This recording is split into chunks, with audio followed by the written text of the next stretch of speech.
Hello everyone, and welcome back to Farmer Joe Homesteading.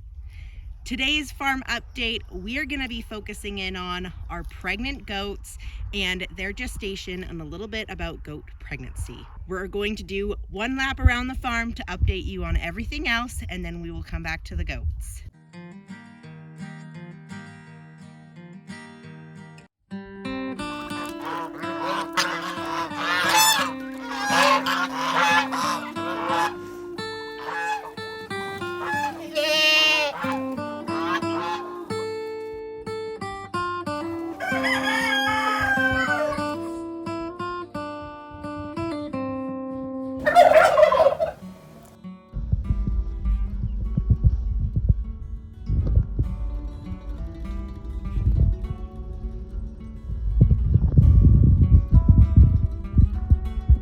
Our turkey grow outs are doing really well.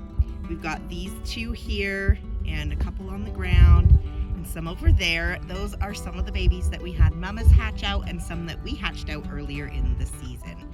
The turkeys are all doing really well. The majority of our girls are actually broody, so I've got a bunch of moms on nests right now, and it's late in the season, it's summertime, I'm just leaving them, let nature take its course. If they hatch out babies, great. If not, then that's okay too. So that's kind of where we're at for turkeys. It's broody season for turkeys. My poor Tom is so bored because his girls have all been nesting.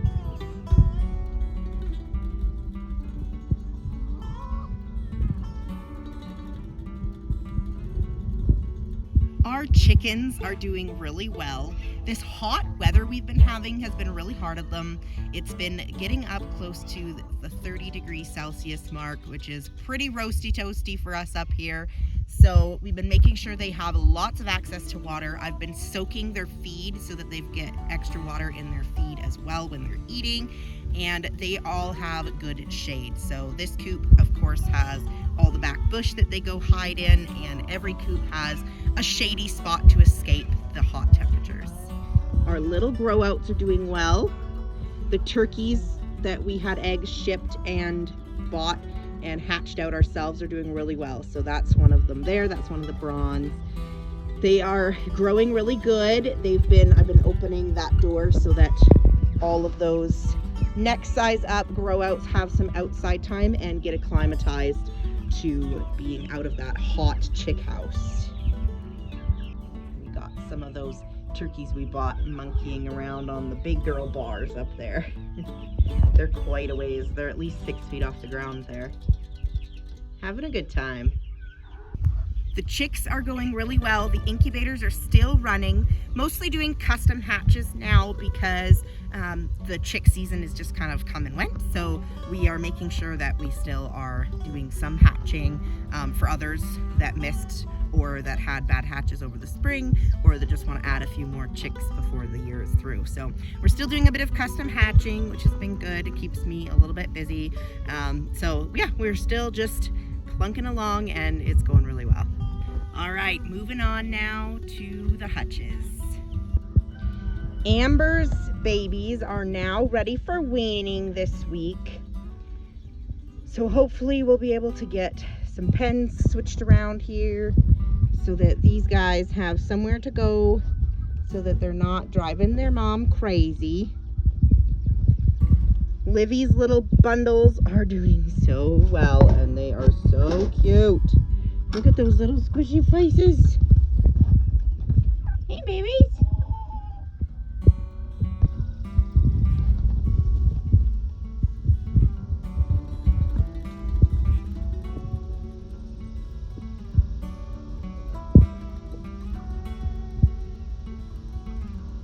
Twilight and her littles are doing really well.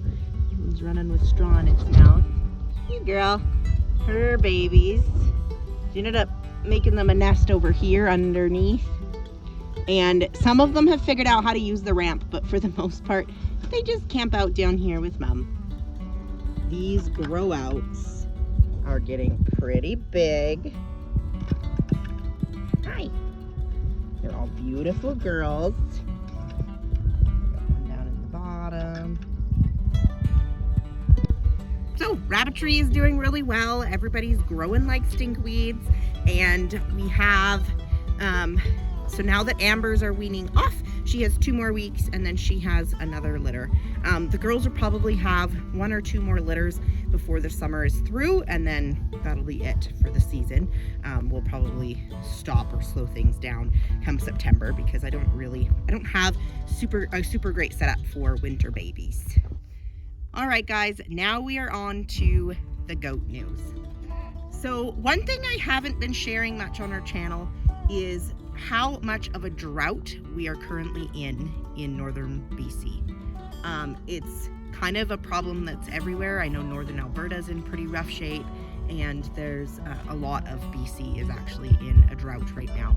We are getting very, very little rain. When it does rain, it's not enough to really sustain anything. So we've been really struggling because of this drought. So this huge, beautiful pasture that we put money into for our goats this year is drying up. It's not really regrowing because there's no water to help it regrow. Luckily with goats, they're pretty flexible. So since we don't have any pasture for them anymore, instead of having to feed hay, which is also becoming really hard to find and really scarce, we are putting them out in areas that have a lot of grass. So we're trying to move them around and put them in spots that have a ton of tall grass that hasn't been eaten off yet. And we're hoping that in the time that the goats are out here eating this, that their pasture will have a chance to regrow. It is early, it's not even July yet. And so we're really all praying that we get a lot of rain in our area, because the pastures are completely drying up and we still have quite a few months left to go until the winter season, and all of the hay is in really poor shape. So we're really just praying that something turns around, that the clouds form into something, and we finally get that rain that our ground really needs. But in the meantime, we are staying really hopeful and using up all the resources that our land has to offer. And because they're goats, we can tether them out or fence them off in areas that can be used as pasture to give them some food. Now, in much more exciting goat news, Miss Star here is now about 2 weeks away from her due date. We don't have an official date for her because I didn't see her get bred, but little Buddy was put in with the girls on February 15th. So that means that Miss Star here only has a couple weeks left to go. Yeah, you do. So she is very nice and round. I've been talking about that for a while. Her ligaments are already starting to feel quite loose. I have been giving her scratches and feeling her ligaments here, and they're definitely still there, but they're getting very soft and loosening up, which is a really good sign. And she really likes it when I rub her ligaments, and that's pretty unusual too. So yeah, so I've been checking her ligaments and they are definitely softening up. Miss Star here, this will be her second freshening, which means this is her second time having babies. Now last year, her first freshening, this little nugget never actually bagged up. She bagged up when she had them. So I've been so worried keeping an eye on her bag, and it's still non-existent. But I know from last year that that doesn't really mean anything for little Miss Star here. So it is possible that she is just one of those goats that bags after she's had her little ones. So we will wait and we will see what happens, and we're hoping that she will bag up after she has. She could be due a little later. Like, we're just guessing around 2 weeks just by her size and her ligaments and things, because I don't actually know the date. Like with Mama and with Luna, I knew the date. They were flagging. I watched him mount them. They were mucky. Whereas her, there was nothing. There was once that she did have a slime tail, and I was quite concerned about it. So I need to trace back and find out when that slime tail was, because that would give me a little bit more of an idea. I don't like knowing. I really like it that I know when the other girls are due. I know exactly their dates. And so for Miss Star here, she's giving us a bit of grief trying to figure out when she could possibly be due. So guys, I would love it if you could comment below and tell us how many babies you think are in this belly. She has been definitely bigger than she was last year, and she's been showing this pregnancy for quite a long time. So I would love to know what your thoughts are, and I would love to know your guesses for how many babies Miss Star has in this belly.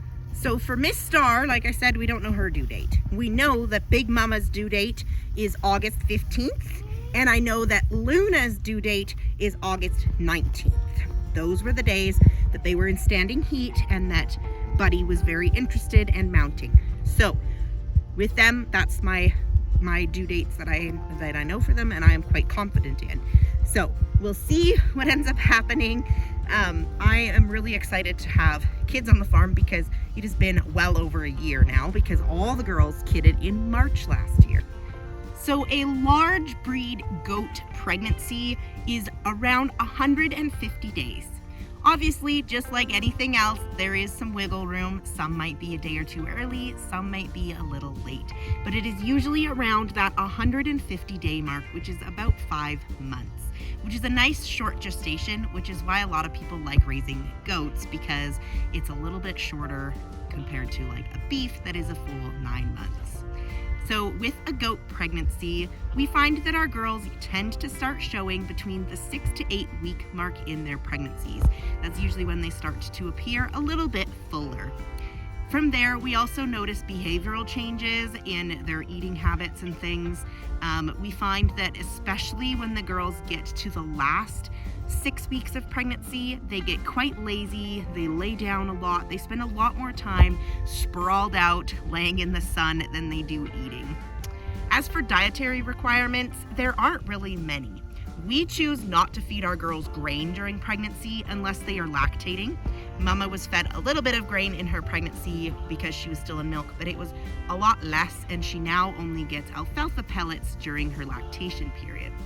So it's up to you whether you want to feed grain. There's a lot of controversy on it that grain can cause bigger kids. We did have some quite large kids last year, and we were feeding our girls grain a little bit over the winter. This year, instead of doing that, we chose to feed more alfalfa pellets or alfalfa cubes instead of actually grain, because hay actually keeps them warmer than grain, and so that just made sense for us. So these girls actually haven't had grain throughout their pregnancy. They've been getting lots of green grass and of course hay during the winter period. So that's all that they have been getting. We make sure that they always have access to goat mineral, especially for selenium. In our area, we are quite selenium deficient. So we make sure that our girls get selenium in a loose goat mineral. They also get a Bovatec mineral, which has coccidia treatment in it. And then they also are getting a salt block, and their salt block has everything in it that they need as well. So they have many different options for salts and minerals, which we like to keep, especially for girls growing babies inside their bellies. So they need to have their nutrition requirements met. So that is it, just a little bit about goat pregnancy and what we do. Other than that, it's just business as usual. They still need their feet done just as often, and so we always just do all the same care things that we normally would do. And so that's it about our goats and their pregnancies. We still have some projects that need done. The fence needs to still go up between our pastures so that we can try to give the pastures a better break, so that when we turn the girls back out onto pasture, they can only go on one half. And then obviously all of our new gates are still sitting there that I had showed you last week. So all the new gates need to go up.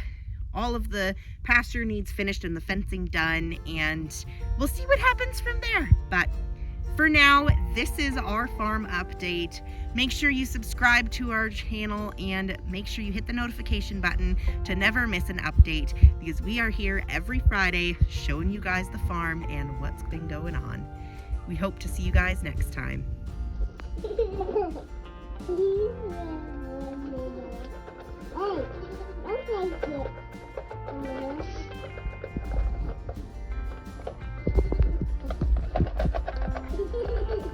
You sure are. You're doing such a good job. I'll hold that one, please. You can hold that one. No, I don't like that. No, I'm just gonna hold these two.